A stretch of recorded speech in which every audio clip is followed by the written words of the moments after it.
कंडियारो में टिकटॉक ठाहिण दौरान 2 भेनरूं रोहिड़ी केनाल में बुॾी वयूं, हिक खे बचायो वियो, ॿी बुॾी फौत।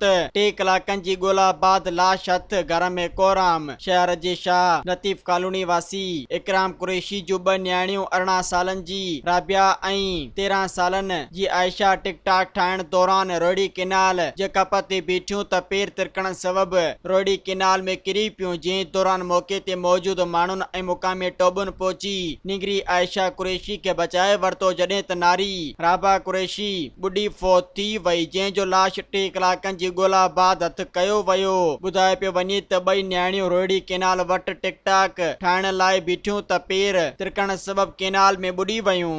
मज़ीद ख़बरनि ऐं तफ़सीलात लाइ विज़िट कयो असांजी वेबसाइट www.awamiNewsHD.com ऐं ॾिसंदा रहो अवामी न्यूज़ HD।